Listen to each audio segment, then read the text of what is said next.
Основните прехрамбени производи стануваат луксус за граѓаните. Новото покачување на цените во маркетите удира директно по нивните џебови.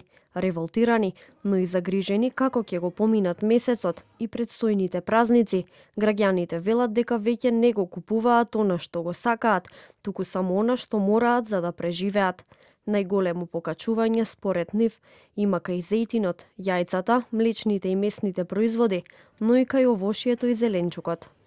Пензионериве тешко. Не можеме, многу работи не може да си приуштиме. Прво, месните производи има покачено. Јајцата се покачени, зејтинот е покачен.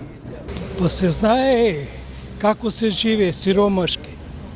Ова не е живот. Што ќе прават овие пензионери со 12-15 илјади тие? Ја не знам како мислат. Они си ги направија платите големи, за нив нема криза. Зејтино, јајцата, и млекото, јогуртот. Поголем број на артикли има покачено. Татјана Тасевска од Организацијата на потрошувачите на Македонија вели дека надлежните треба да ја следат ситуацијата и да реагираат навремено со цел цените да престанат да растат. Сметаме дека треба оваа состојба да се прати и доколку повторно доаѓа до уште поголема цена да се направи нешто во делот можеби на намалување на маржата, на замрзнување. Знаеме дека тоа не е пазарно стопанство, дека тие мерки во минатото нели ги имавме и дека не дадоа, можеби потоа повторно се покачија цените, меѓутоа барем за одреден период додека не се стабилизира состојбата. Со цел поголема контрола врз маркетите за продажните цени, Државниот пазарен инспекторат веќе е на терен.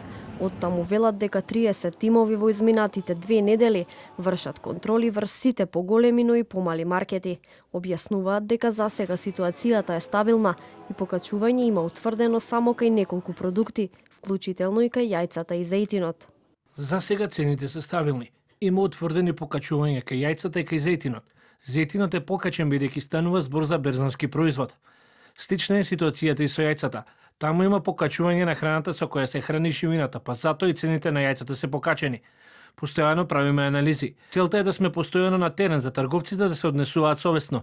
Цените на основните прехрамбени производи и минатата година имаа драстични покачувања. Иако владата на неколку пати ги ограничи маржите, но и ги замрзна цените на производите во маркетите, со цел да се симне товарот од грбот на граѓаните, сепак цените не престанаа да растат.